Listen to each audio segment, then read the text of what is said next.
안녕하십니까. 2탄 우리가 지금까지 지난달에 뭐 했어요? 국회직 8급 끝냈고, 국가직 7급 어드밴스드에서 끝냈고, 베이직에서 국가직 9급 끝냈고, 지방직 9급까지 했습니다. 이제 지방직 7급 들어가겠습니다. 7급 보시면 첫 번째 문제. 다음 중 옳지 않은 것은 다툼이 있는 경우에 판례에 의함. 법규명령은 행정입법의 일반 추상성으로 인하여 행정입법이라고 하게 되면 원래 정의 자체가 행정기관이 제정하는 일반적 추상적 규범입니다. 그러니까 일반적 추상성을 띠고 있는 건 우선 맞는데 항고송의 대상이 될 수 없다. 일반적으로 이렇게 봅니다. 일반적으로 이렇게 보니까 이게 맞을 수도 있고 틀릴 수도 있어요. 원칙적으로는 이제 맞는 걸로 처리를 하는 경우들이 있습니다. 우선 뒤에 거 먼저 보시고 다시 앞으로 돌아가 볼게요. 형사처벌에 관한 위임입법의 경우에 있어서 형사처벌에 대한 얘기가 나옵니다. 형사처벌에 대한 얘기가 나오면 헌법 제13조를 생각을 하시게 되고, 13조 1항에 보게 되면 죄형법정주의 원칙에 대한 규정을 두고 있습니다. 이제 13조 1항에 보게 되면 형벌법규는 소급 적용을 할 수 없다, 이런 내용이 하나가 나오게 되고, 그다음 이중처벌은 금지된다, 이런 내용이 나옵니다. 그런 내용들을 우리가 죄형법정주의라고 하게 되는데, 이 형사처벌 같은 경우에는 형벌법규 소급금지 원칙이라는 게 적용됩니다. 형벌법규 소급금지 형벌법규 포괄적 금지 원칙, 소급은 방금 얘기한 거고, 포괄유임 금지 원칙, 이 죄형법정주의에서 일반적으로 도출된다라고 보게 되는데, 먼저 형사처벌이라고 하게 되면 13조에서 이것을 법률사항으로 두고 있거든요. 법률사항, 법률로서 정하라 라고 되어 있어요. 법률사항으로 되어 있지만 그렇다고 해서 반드시 법률로만 정해야 되는 것은 아닙니다. 그러니까 어디까지 한번 들어가 보셔야 되냐면 의회 유보 원칙까지 들어가 보셔야 돼요. 의회 유보 원칙이 적용되는가? 법률 유보 원칙의 내용 중에서 의회 유보 원칙은 기본권의 본질적 사항이죠. 기본권의 중요한 사항의 경우에 있어서는 법률의 근거가 있어야 되는 것이고, 기본권의 본질적 사항의 경우에 있어서는 형식적 의미의 법률의 근거가 있어야 되겠죠. 여기서 만약에 의회 유보 원칙이 적용되는 것이냐 아니냐 이렇게 봐가지고 헌법상의 법률로 정하도록 하고 있는 법률사항이라고 하더라도, 지금 얘기하는 죄형법정주의 원칙이라거나 아니면 조세법정주의, 조세법률주의 원칙이라거나 아니면 손실보상은 법률로서 정해야 된다라고 한다라거나 아니면 권한위임 같은 경우엔 법의 근거를 둬야 된다라고 하거나, 이런 식의 내용들 법률로 정하도록 하고 있다고 하더라도 반드시 형식적 의미의 법률로만 정해야 되는 것은 아니며, 이 경우에만 우리가 법률 전속사항이다 이렇게 봅니다. 법률 전속사항이다. 이것만 형식적 의미의 법률의 근거가 반드시 있어야 되는 것이고, 아래 같은 경우에는 아무리 그것이 죄형법정주의가 적용되는 상황이라고 할지라도 위임입법이 가능할 수가 있는 겁니다. 법률사항이라고 해서 반드시 법률 전속사항은 아니다. 그래서 이제 위임입법에 대한 얘기가 나오는 거예요. 수권법률이 구성요건의 점에 있어서 처벌 대상이 되는 행위가 어떠한 것인지 범죄 구성요건 얘기하는 거예요. 범죄 구성요건, 어떤 행위를 범죄로 볼 것이고 어떤 행위를 처벌할 것인지에 대한 문제하고, 이걸 예측할 수 있을 정도로 구체적으로 정해줘야 되는 것이고, 위임을 할 때 형벌인 점에 있어서 형벌의 종류하고 상한선을 그어서 위임을 해줘야 된다. 이건 죄형법중지의 기본적인 내용입니다.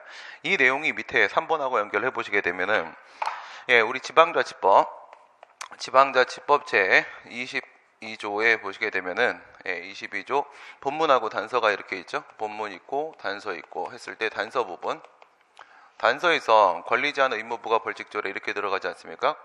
권리제한, 그 다음에 의무부가, 그 다음 벌칙조례 의 경우에 있어서는 상위 법률에 위임이 있어야 된다라고 얘기를 하게 되는데, 그 중에 벌칙조례 이 부분은 방금 2번에서 봤던 내용이 그대로 적용됩니다.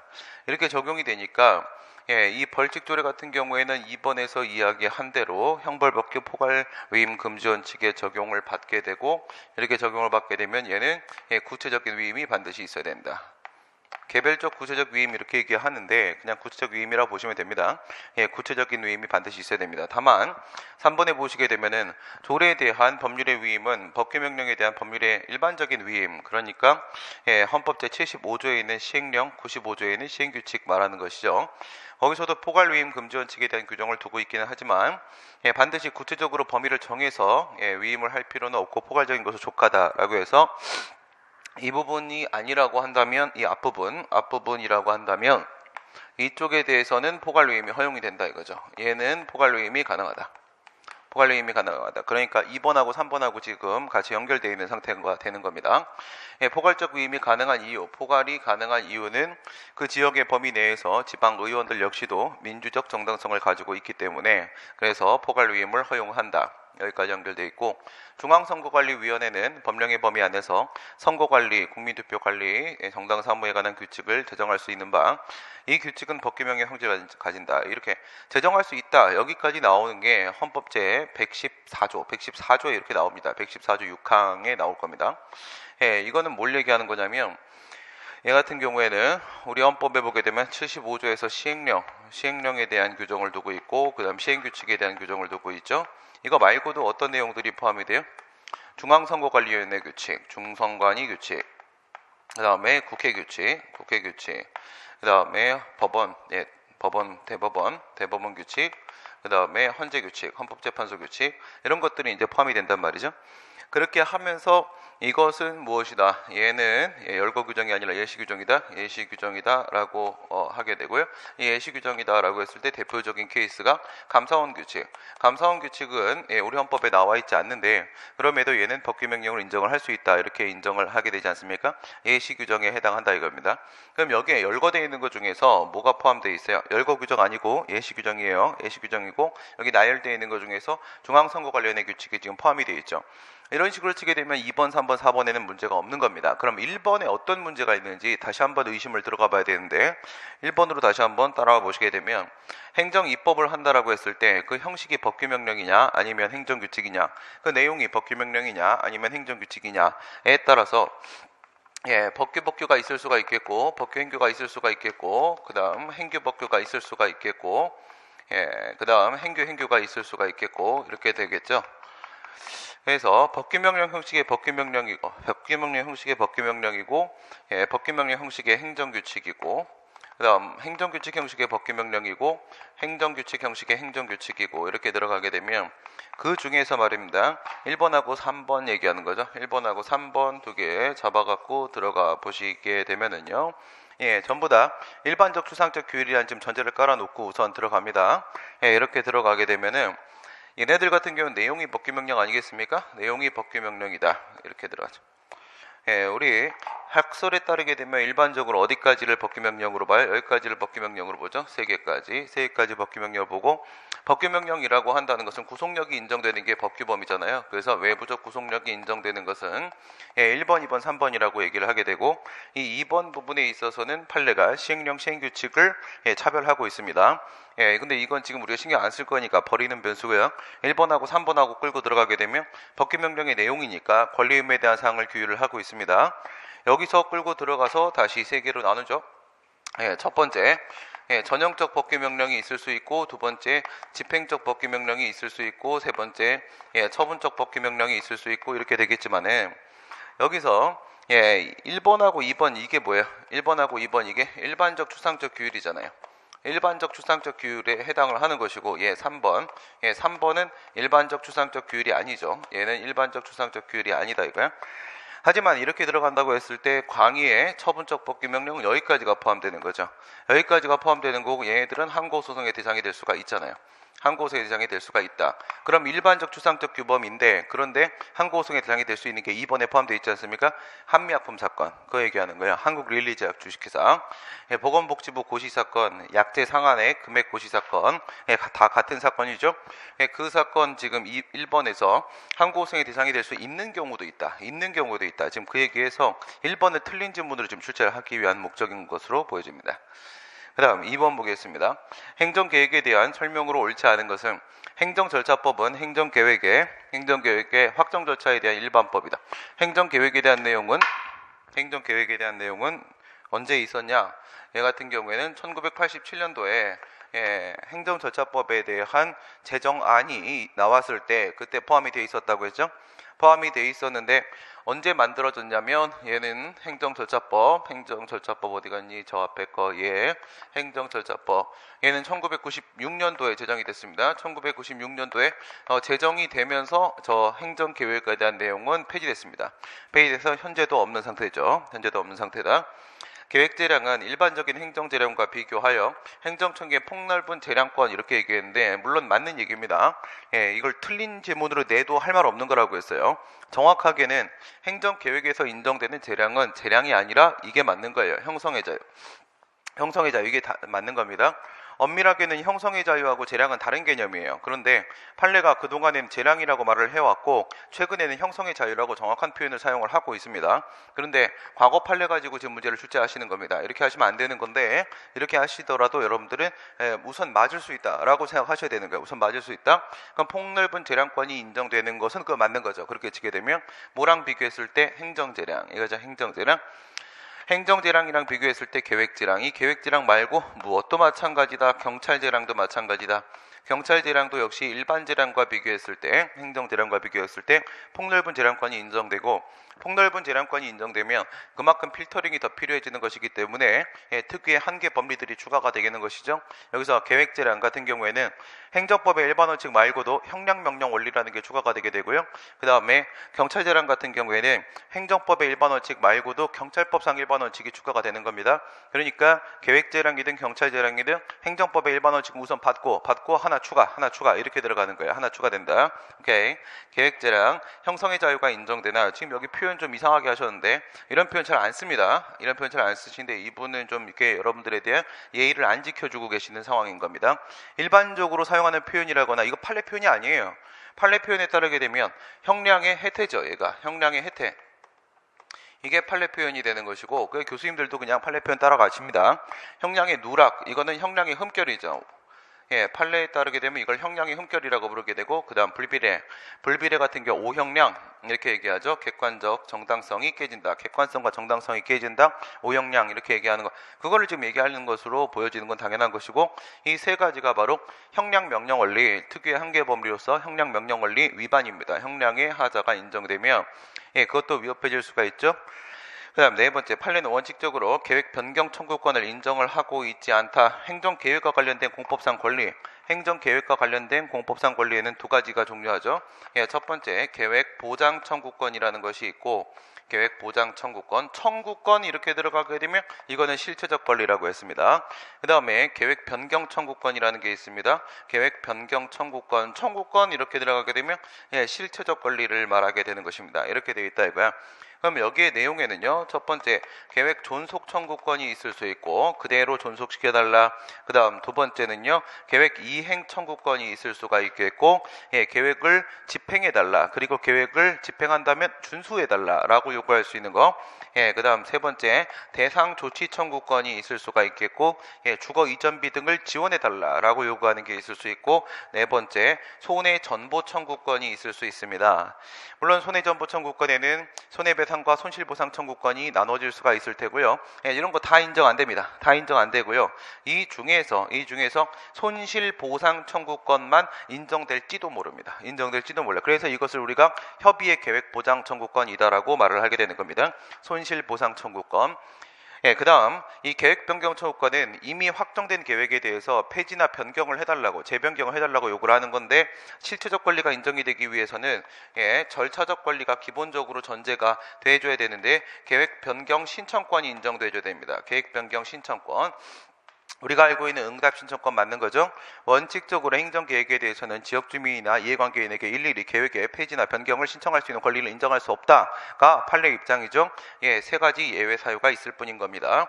신청권이 깨지게 되면 청구권은 인정이 될 수 없으니까 원칙적으로 인정 안 된다. 이렇게 들어가는 거예요. 이쪽 질문한 겁니다.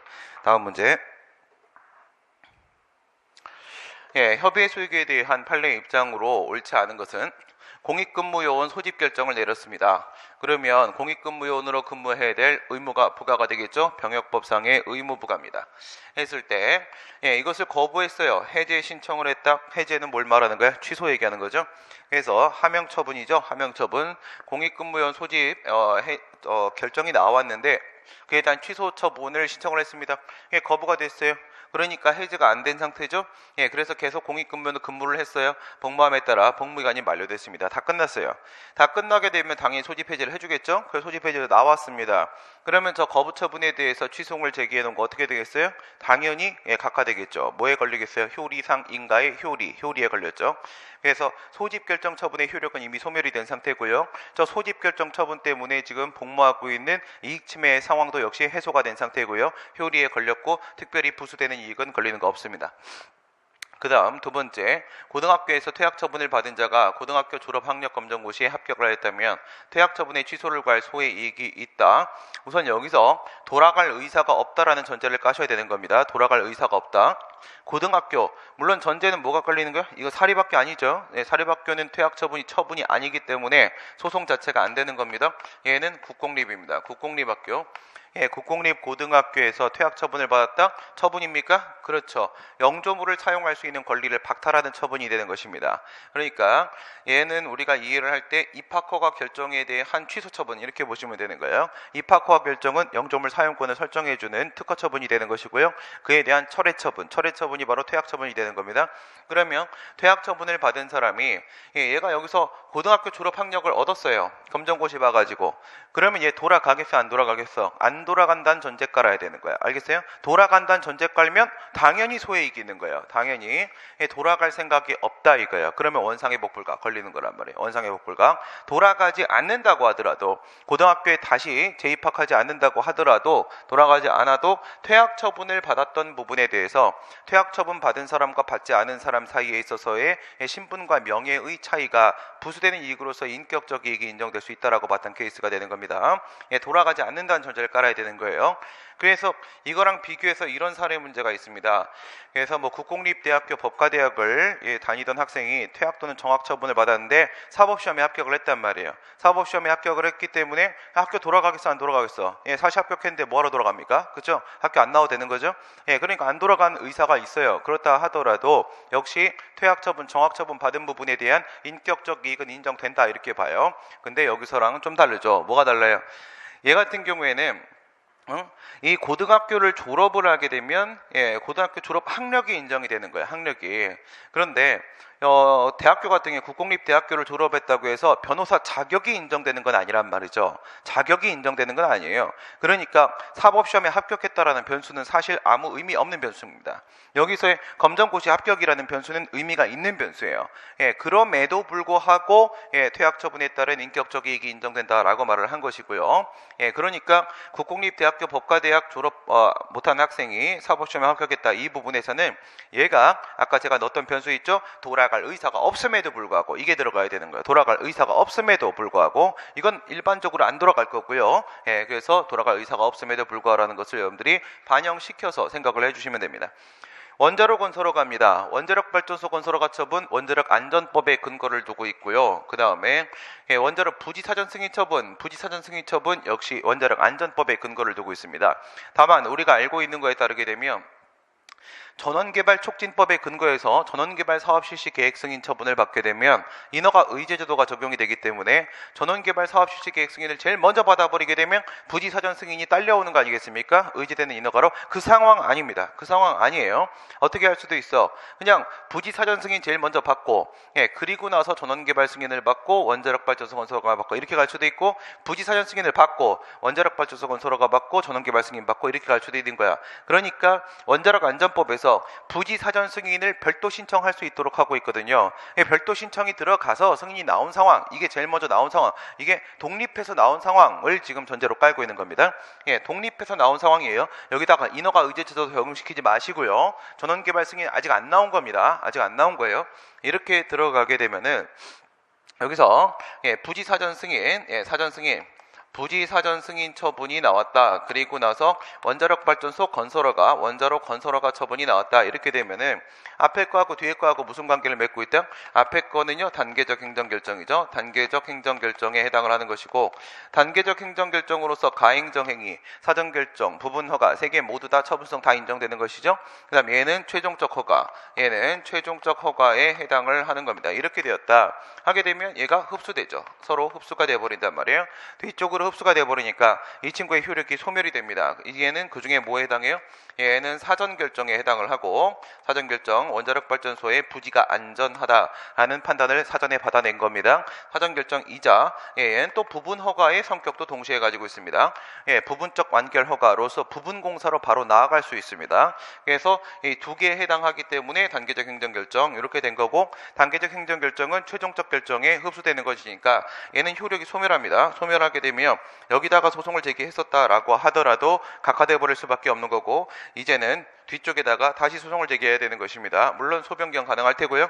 이렇게 소송을 들어가게 되면요, 1번 이 친구의 위법을 주장할 수도 있겠고요. 원자력 발전소 건설허가의 고의한 위법 주장 당연히 되는 거지, 소외 대상이 얘니까.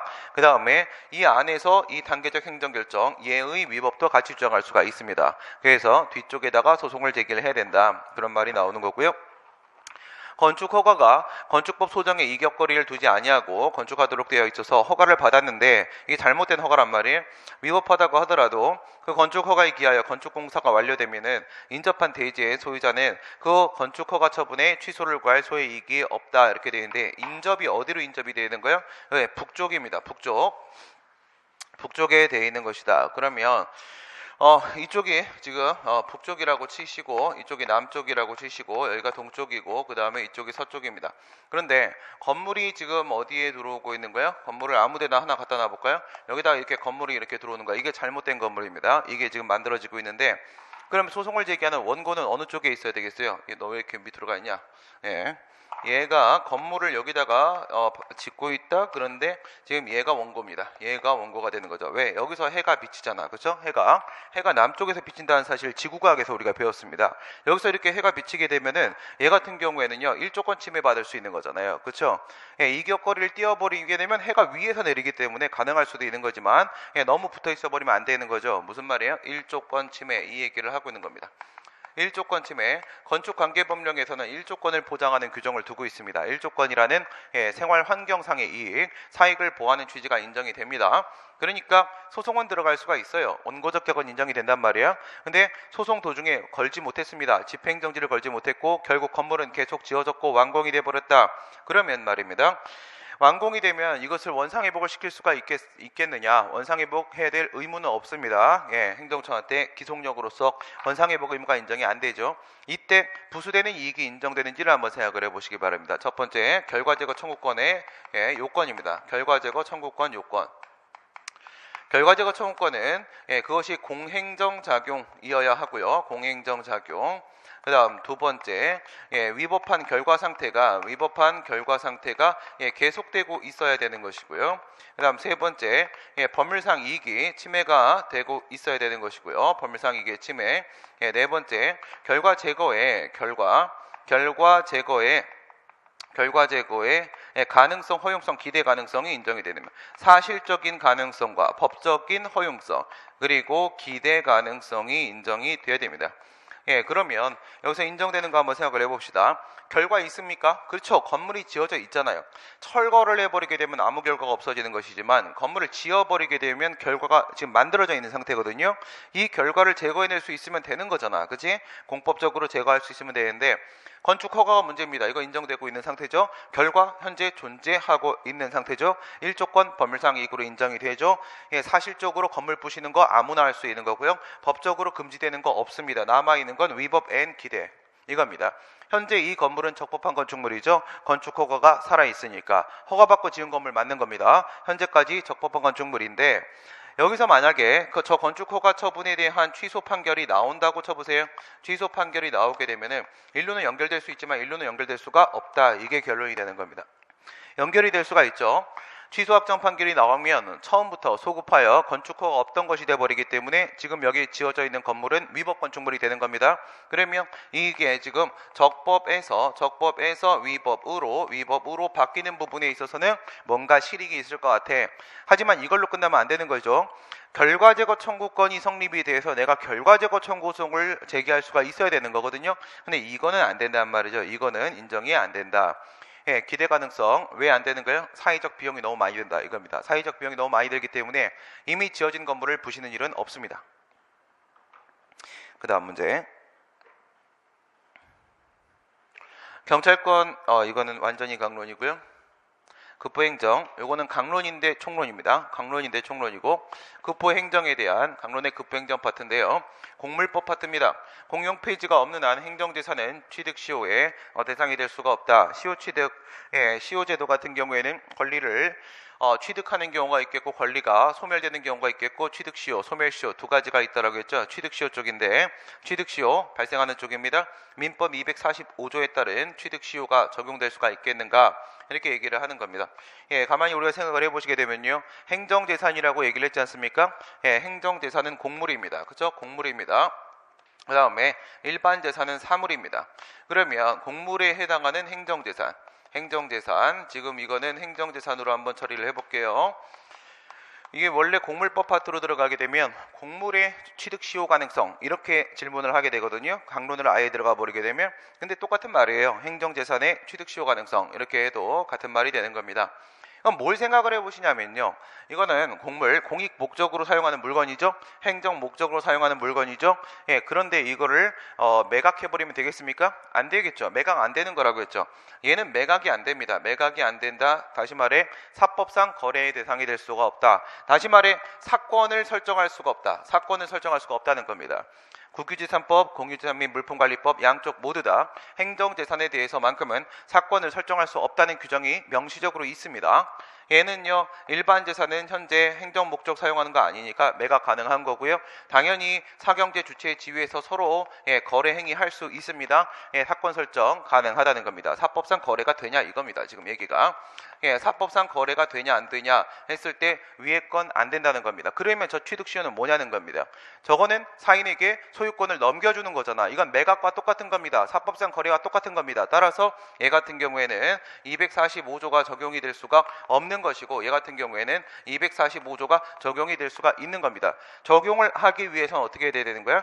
적용하려면 공물이 소멸해 줘야 되는 거야. 공물이 소멸해서 사물로 바꿔줘야 되죠. 행정재산이 일반재산으로 전환돼 주어야만 비로소 여기에 있는 245조에 있는 시효취득이 인정될 수가 있다. 도로법상 허가의 대상인 도로의 점용은 도로의 특정 부분을 유형적 고정적으로 특정한 목적을 위해 사용하는 특별 사용이다. 그렇죠. 공물의 사용관계에 들어가 보도록 합니다. 공물의 사용관계.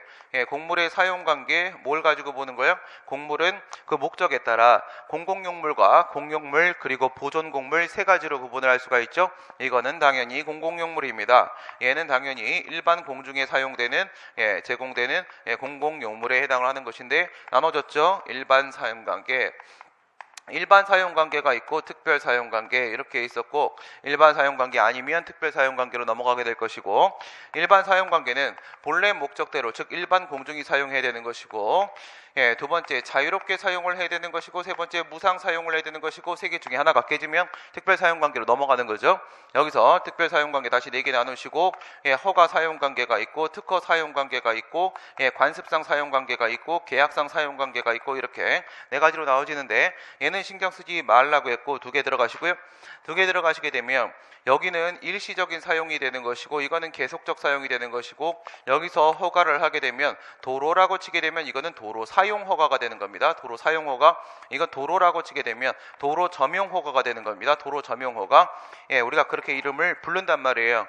도로 사용 허가, 도로 점용 허가 얘는 일시적 사용, 얘는 계속적 사용 이렇게 되는데 이 계속적 사용 이 부분이 바로 유형적 고정적으로 사용하는 상황이다. 이렇게 얘기를 한 겁니다. 문화재나 문화재 보호구역 지정으로 인하여 인근 주민이 문화재를 향유할 이익은 구체적인 법률상 이익에 해당한다. 문화재 보호법 얘기하는 거죠. 문화재 보호법 얘기하는 건데 문화재 향유 이익은 법이 보호하는 이익이 아닌 겁니다. 이거는 인류 문화 공영의 달성을 목적으로 하는 것이지 문화재를 뭘 향유할 이익이 사람한테 있겠습니까? 그죠? 개인에게 그런 이익이 인정되는 것은 아니다. 공유재산관리청이 행정재산의 사용수익에 대한 허가를 하거나 이를 거부한다. 먼저 허가 보시면 되는 거죠. 허가. 사용수익입니다. 행정재산이죠. 행정재산에 대한 사용수익의 허가. 국유재산, 공유재산 양쪽 모두 다. 국유재산법은요 1976년, 그 다음 공유재산법은요 2007년도, 5년도 1976년, 그 다음에 2005년도. 이전에는 일반재산, 잡종재산에 대한 대부계약의 준용 규정이 있었단 말이죠. 그 다음에 그 후에 폐지됐단 말이죠. 국유는 76년, 그 다음 공유는 2005년에 폐지가 됐습니다. 그 다음 또 하나 기억하라고 했죠. 이런 문제도 있었습니다. 국유재산 쪽 같은 경우에는 그 대부 계약에 대한 준용 규정 때문에 저 사용 수익 허가를 과거에 사법상 계약으로 본 적이 있었습니다. 지금은 특허로 보고 있는 거고요. 하지만 준용 규정이 있었지만 공유재산 쪽 같은 경우에는 처음부터 계속 특허로 보고 있는 겁니다. 그러면 지금은 뭐야? 무조건 특허인 거죠. 무조건 특허 겁니다. 그래서 이거는 곡물이잖아요. 곡물 사용권을 설정해주는 행위로서 특허에 해당하는 것이고, 특허라고 하게 되면 처분에 대한 거부가 맞고, 특허는 쌍방적 행정이니까 신청권 법규상 인정됩니다. 거부처분 성립될 수 있고요. 따라서 제3자가 허가에 대해서 취송을 제기한다거나 상대방이 거부에 대해 취송을 제기한다거나 허가도 거부도 처분이기 때문에 당연히 행정소송의 대상으로 삼을 수가 있습니다. 그 다음에 6번입니다. 국가배상법의 해석에 대한 설명으로 옳지 않은 것은 공무원의 부작위로 인한 국가배상 책임을 인정하기 위하여는 공무원의 자기로 인한 국가배상 책임을 인정하는 경우와 마찬가지로 국가배상법 2조 1항 본문 전단의 요건이 충족이 되어야 된다. 여기서 바로 뭘 떠올리셔야 돼요? 보는 순간 우리 그 직무행위 국가배상법 제2조의 배상책임의 요건으로서 직무행위를 생각을 해보시게 되면요, 얘는 통설 판례의 입장이 광의설의 입장에 따라서 공법행위로 우리가 보게 되고 있죠. 공법행위에는 세 가지를 불문을 하게 되죠. 첫 번째, 그것이 권력행위인 것인가 비권력행위인 것인가 불문하게 되고요. 두 번째, 그것이 법적 행위인 것인가 사실 행위인 것인가 불문하게 되고요. 그것이 자기 행위인가 부자기 행위인가 불문하게 되고요. 이렇게 들어가죠. 밑에서 보시게 되면 부작이 포함되어 있습니다. 그래서 부작위 역시도 국가배상 청구가 된다는 점을 떠올리시면서 나머지 고의과실이나 위법성에 대한 판단은 역시 똑같이 적용될 것이다. 공무원이라고 하면 국가공무원법이나 지방공무원법상의 공무원 무슨 얘기하고 있는 거야? 신분상 공무원 얘기하고 있는 거죠. 여기에는 신분상 공무원, 공채로 들어간 사람? 그럼 무슨 공무원? 협의회 공무원입니다. 협의회 공무원. 국가배상법상의 공무원은 광의 공무원을 의미하는 것이며 이거에다가 플러스 알파가 들어가죠. 플러스 알파 들어간 게 바로 여기에 있는 공무수탁사인 포함됩니다. 공무수탁사인 포함되고 또 사실상 공무원도 포함되죠. 여기에다가 공무수탁사인도 포함되고, 공무수탁사인은 아예 명문의 규정이 들어왔습니다. 2009년도에 명문의 규정이 들어와 있는 상태고요. 그 다음 모두 포함된다. 사실상 공무원도 포함된다. 사실상 공무원.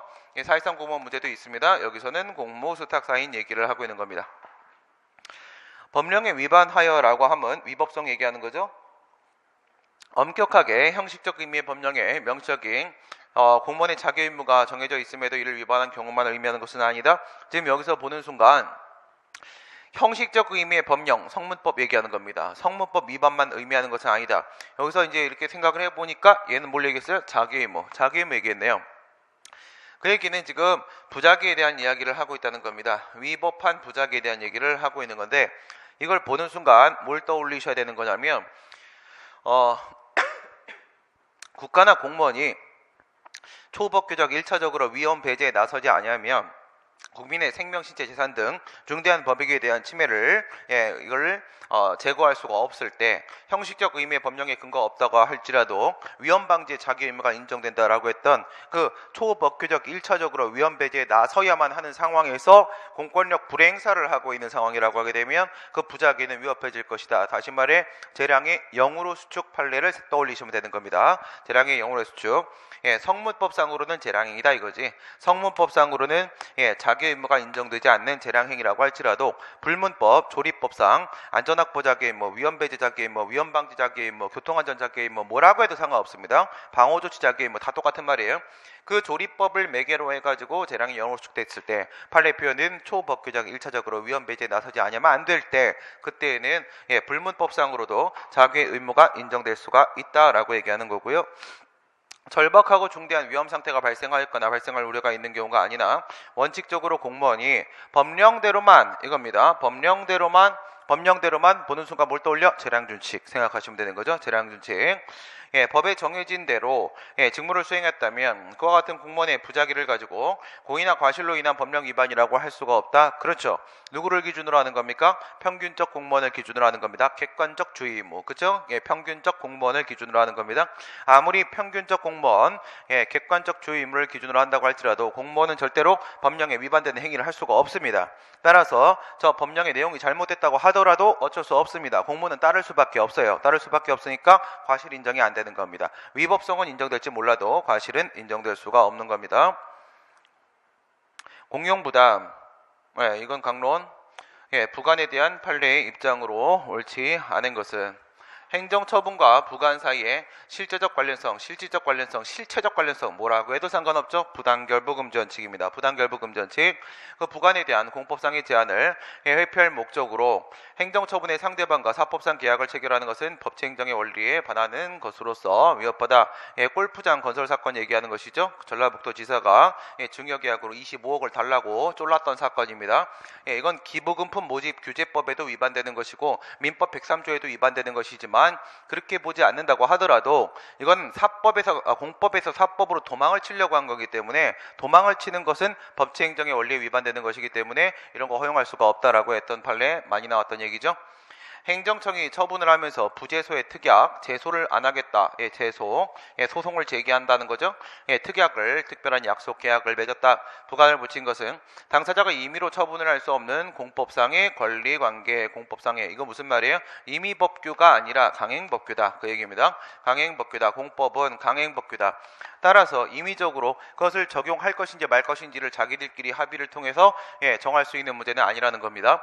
사인의 국가에 대한 소권을 당사자 합의로 포기하는 것은 허용될 수가 없습니다. 공법상 강행법규이기 때문에 인정될 수 없는 거고요. 사정 변경으로 인하여 당초에 부담을 부과한 목적을 달성할 수 없게 된 경우에 그 목적 달성에 필요한 범위 내에서 부관을 사후 변경하는 것이 가능하다. 이건 뭐야? 사후 부관 얘기하는 겁니다. 사후 부관. 그러니까 처분을 한 다음에 사후에 부관을 붙이는 것이든 아니면 처분할 때 붙였던 부관을 사후에 변경을 하는 것이든 그냥 우리가 합쳐서 사후 부관 이렇게 얘기를 하죠. 사후 부관. 사후 부관은 원칙적으로 인정될 수가 없는 겁니다. 우리 부관의 한계 중에 시간상한계에 해당을 하는 것이죠. 시간상한계 항목간 영내법에서 시간상 한계에 해당합니다. 원래는 주대행정위를 할 때 부관을 동시에 같이 붙여줘야 되는 것이지 나중에 또 붙이고 까지는 안 되는 겁니다. 하지만 여기서 이제 인정이 되는 경우가 있는데 명보가 동사했습니다. 명보가 죽어버리면 이럴 땐 사후부관을 붙일 수가 있습니다. 여기서 명보 동사에서 명보동까지가 여기까지가 바로 제한적 긍정설. 여기까지가 제한적 긍정설이고 그 다음에 판례가 추가한 부분이 바로 죽음에 이르게 했다라는 뜻입니다. 명은요, 법에 명문의 근거가 있을 때 얘기하는 겁니다. 명문의 근거가 있을 때, 사후부관, 유보가 있을 때, 상대방의 동의가 있을 때, 사정 변경이 있을 때, 이게 판례가 추가한 것이고, 이게 이제 특이했던 부분들이고요. 뒤에 있는 사정 변경 같은 경우에는 원래 부동철사 개벽에 해당하기 때문에 그러면 원래는 그 허가 처분을 철회해야 되는 상황이니까 아예 철회하는 것보다는 사후부관을 붙이는 게 상대방 국민에게 더 유리할 수도 있습니다. 행정처분에 붙은 부담이 제소기간의 도가로 불가증력이 생긴 경우에 부담의 이행으로 한 사법상 매매 등의 법률행위도 효력이 확정되므로 그 법률행위의 효력 여부를 다툴 수가 없다라고 얘기했는데 기부채납 조건 얘기하는 것이죠. 기부채납 조건. 기부채납 조건이라는 부관을 붙였다 이겁니다. 부관을 붙였다. 이건 이제 부관을 붙였고요. 그리고 나서 기부채납을 했다 이겁니다. 기부채납을 했다. 기부채납이라는 이건 부관이고요. 기부채납 행위를 한 겁니다. 기부채납이라는 계약, 증여계약이죠. 계약. 사법상 계약 행위를 했다. 얘네 둘은 뭐예요? 완전히 별개 행위다. 완전히 별개 행위다. 별개 행위니까 앞에 게 뒤에 걸로 연결되는 거 아니다 이겁니다. 영향을 주는 부분이 아니다.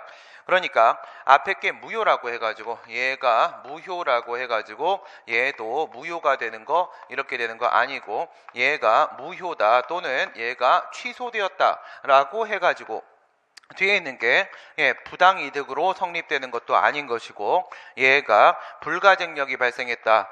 불가증력이 발생했다고 해서 얘를 다툴 수 없는 것도 아닌 겁니다. 다툴 수 없는 것도 아니다. 소송이 가능하다. 소송이 가능하다. 소송이 안 되는 게 아니다. 안 되는 게 아니다. 그러니까 이거는 지금 민법상 계약이잖아요. 민법상 계약이니까 얘가 어떤 사회 질서에 위반이 된다라거나 아니면 어떤 강행 규정에 위반이 된다라거나 하면 이 계약 무효입니다. 얘네 둘은 완전히 별개행위이기 때문에 앞에 있는 부관이 뒤에 있는 기부채납 증여계약에 어떤 영향을 미치는 것은 아무것도 없다. 이렇게 정리하시면 어느 쪽으로 출제를 해도 다 풀 수가 있겠죠. 기속행위와 재량행위에 대한 설명으로 옳지 않은 것을 첫 번째 판례는 자유재량에 대한 자유재량 우리 판례 같은 경우에는 기속행위하고 기속재량 그 다음에 재량행위하고 자유재량 이런 식으로 나누는데 기속재량, 자유재량 이런 부분은 신경도 쓰지 마세요. 신경 쓰지 마시고 그냥 재량행위, 기속행위 이렇게 파악하면 되는 겁니다. 판례는 자유재량에 대한 사법심사에 있어서 법원의 일정한 결론을 도출한 후에 행정청이 한 판단이 적법을 독자적인 입장에서 판정하는 방식, 독자적인 입장에서 판단하는 방식 이게 바로 뭐예요? 대체 판단 방식이죠. 대체 판단 방식. 대체 판단 방식 이거는 기속행위에 적용되는 거라고 했습니다. 법원이 스스로 법을 적용시켜보고 나서 그에 따라서 도달한 결론 그 결론하고 행정청의 결정하고 서로 다르게 되면 무조건 위법으로 봐버리는 것은 기속행위에서 적용하는 거죠. 기속행위에는 적극적 심사를 하게 되고 재량행위는 소극적 심사로서 재량의 일탈 여부만 판단을 내리게 된다라고 했습니다. 거꾸로 됐고요. 판례는 일반적으로 기속행위엔 부관을 붙일 수 없다는 입장이다. 부관부과의 가능성 얘기하고 있는 거죠. 부관부과의 가능성. 전통적 견해는 어떻게 보고 있어요? 법률행위적 행정행위하고 준법률행위적 행정 먼저 나누고 준법률행위적 행정행위는 부관을 붙일 수가 없는 거고 다시 법률행위적 행정행위로 올라가고 여기에는 재량행위하고 기속행위가 있는데 기속행위에는 부관을 붙일 수가 없는 거고 그러니까 결론은 법률행위적 행정행위면서 재량행위일 때만 부관을 붙일 수 있다라고 봤던 게 전통적 견해가 되는 것이죠. 우리 판례 입장은 전통적 견해, 알겠죠? 전통적 견해 입장을 취하고 있는 겁니다. 판례에 따르게 되면은 재량행위에 대해서는 재량권 행사로서 부관을 붙일 수가 있고 기속행위에 대해서는 부관을 붙일 수가 없는 겁니다. 그리고 만약 붙였다라고 하게 되면 무효입니다. 판례에 따르게 되면 건축허가 하면서 담장 설치 조건을 붙였다고 했을 때 그것은 무효다라고 했던 게 판례가 있었습니다. 판례는 공무원 임용을 위한 면접 전형에서 임용 신청자의 능력이나 적격성 등에 대한 판단이 면접위원회 자유재량에 속한다고 보고 있다. 우선 맞는 걸로 처리해야 됩니다. 맞는 걸로 정확하게 된 판단 여지입니다. 정확하게는 판단 여지입니다. 이거는 뭐예요? 판단이라고 했잖아요. 판단. 법률 효과 부분이 아닙니다. 이게 법률 요건 부분에 대한 얘기를 하고 있는 거란 말이에요. 그렇다고 우리 판례가 요건재량설의 입장을 취하고 있는 것도 아닙니다. 따라서 요거는 판단 여지인데 그런데 판례는 판단 여지를 재량행위라고 보고 있죠. 판단 여지도 우리 판례는 재량행위라고 표현을 합니다. 그래서 그냥 재량행위라고 표현한 거예요. 판단 여지입니다. 사실은. 행정청에 재량에 속하는 처분이라도 재량권의 한계를 넘거나 그 남용이 있는 때에는 법원은 이를 취소할 수 있다. 이거는 그냥 행정소송법 27조 내용이죠. 그냥 행정소송법 27조 내용 27조 행소법 행정소송법 제27조에 보시게 되면은 재량행위라고 할지라도 일정한 경우에 취소 판결의 대상이 될 수가 있다라고 했습니다. 그래서 재량행위인데 취소가 될 수가 있다라고 했고 취소가 될 수 있다라는 것은 재량행위에서 위법이 존재할 수 있다는 것이고 위법은 무엇을 의미하는 거라고 했지? 위반을 의미하는 것이다. 의무 위반을 의미하는 것이다. 그래서 재량행위에도 일정한 의무가 존재할 수 있다. 이렇게 처리가 되는 거죠. 당연히 이 의무는 무하자 재량행사 의무인 겁니다. 이 내용을 그냥 27조를 지금 언급을 한 것밖에 없습니다. 마지막 문제입니다. 행정의 실효성 확보수단, 응명 확보수단에 대한 얘기를 하고 있습니다. 행정법상 의무 불이행에 대하여 행정대집행 절차가 인정되는 경우에는 행정청은 따로 강제 집행을 청구할 수가 없다. 민사상 이렇게 돼 있죠. 앞에 거는 뭘 얘기하는 거예요? 앞에 거는 자력 집행력, 자력 강제력을 행사하는 것을 얘기하는 거죠. 행정대 집행, 자력 강제력 행사. 자력 강제력 행사가 가능할 때는 그러면 민사 소송을 통해서 강제 집행을 한다. 이렇게 되면은 법원의 힘을 빌린다. 타력 강제력의 행사 이렇게 되는 건데 자력 강제력의 행사가 가능하면 타력 강제력의 행사는 불가능하다. 이런 결론이 나오죠. 이유는 보충적이니까. 자력 강제력 행사가 불가능할 때만 타력 강제력의 행사가 가능하다. 이렇게 보는 겁니다. 뭘 떠올려야 되는 거야? 이게 단순한 문제가 아니죠. 이건 엄청 어려운 문제입니다. 무슨 어려운 문제야 이게. 국유재산법 문제니까 어려운 문제지. 엄청 어렵습니다 지금. 아무도 못 풀고 있죠 지금. 국유재산법, 공유재산법 문제입니다. 이게 어디에도 이런 일이 발생을 하고 있다고 했어요? 행정재산, 행정재산, 그 다음에 일반재산 나누시게 되면은 행정재산은 공물이기 때문에 공법관계가 적용되는 것이고 얘는 공법이죠. 얘는 사법관계가 적용되는 거죠. 일반재산은 사법관계 적용되죠. 그런데 행정대집행이 된다고 안 된다고? 대집행이 된다고. 둘 다 된다고 돼 있단 말이에요. 법에서 인정을 한 거죠. 이런 식으로 되면 이것도 역시 민사소송 안 되고 이것도 역시 민사소송 안 된다. 밑에 거를 조심해야 되는 거. 이거 지금 물어보려고 하는 거죠. 이거 물어보려고 하는 겁니다. 제1차 철거명령 및 계고처분에 불응해서 다시 철거촉구 및 대집행 뜻을 2차 계고서를 발송으로 고지한 경우에 2차 계고서의 발송은 행정처분이 아니다. 최초의 독촉과 최초의 계고만 통지로서의 처분인 것이고 2차, 3차, 4차의 계고와 독촉은 전부 다 처분이 아니고 그 기한이 연기되었음을 알려주는 것에 불과하다라고 했고요. 국세징수법에 따른 가산금입니다. 가산금 뭘 얘기하는 거예요? 이거는 이자 얘기하는 겁니다. 지연이자 이거 연체료 생각하시면 되는 거예요. 연체료를 부과를 하게 되어 있습니다. 국세징수법 제21조에 따르게 되면 21조에 따르면 0.03입니다. 0.03 100분의 3 100분의 3만큼의 가산금을 부과하고 한 달이 또 지나가 버리게 되면 중가산금, 한 달 또 지나면 또 중가산금은 0.01입니다. 0.012 1000분의 12 100분의 3 그 다음부터는 1000분의 12 1000분의 12 1000분의 12 1000분의 12 이런 식으로 들어가는 거예요. 물론 복리입니다. 복리 적용시키고 행정법상 금전급부 불이행에 대한 제재로서 가해지는 금전부담이므로 그 고지는 항고생의 대상이 되는 처분이다. 처분이 아닙니다. 이게 왜 처분이 아닌 거냐면 저것 때문에 처분이 아닌 거예요. 이 가산금 있잖아요. 가산금은 우리가 처음에 세금을 부과할 때부터 다 얘기를 해줘요. 다 언급을 해줍니다.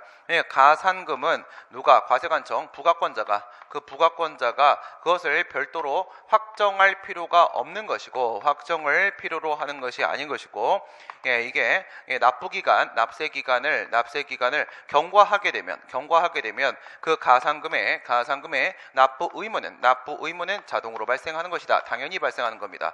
자동으로 발생을 하는 겁니다. 따라서 부과권자가 과세관청이 너한테 내가 지금부터 가산금을 부과한다라고 해야지만 나한테 가산금 납부 의무가 발생하는 게 아닌 겁니다. 이거는 시간 지나면 자동 발생이에요. 시간 지나면 자동 발생이니까 고지 아무 의미 없습니다. 그냥 그렇다는 사실을 알려주는 것밖에 없는 거죠. 마지막 대법원은 과태료 부과처분과 형사처벌은 그 성질과 목적을 달리하기 때문에 요건도 다르고 목적도 다르고 다 다른 거죠. 얘하고 다시 말해 행정질서벌, 행정형벌은 성질과 목적이 다르기 때문에 별개의 것이기 때문에 과태료를 납부한 다음에 형사처벌을 한다고 할지라도 일사부대리 원칙, 이중처벌금지 원칙, 아까 나왔던 헌법 제13조 1항 후문에 있는 이중처벌금지 원칙에 위반되는 게 아니다. 그냥 이럴 때 뭐만 생각하라고 했어요? 얘는 처벌이지만 얘는 형사처벌이 아니다. 사형, 징역, 금고, 자격정지 이런 것들 아닙니다. 그렇죠? 아니기 때문에 형법상 형명이 있는 형사처벌이 아니므로 이중처벌금지 원칙에 해당하지 않는다라고 보시면 되겠습니다. 오늘 여기까지 하도록 하겠습니다. 수고하셨습니다.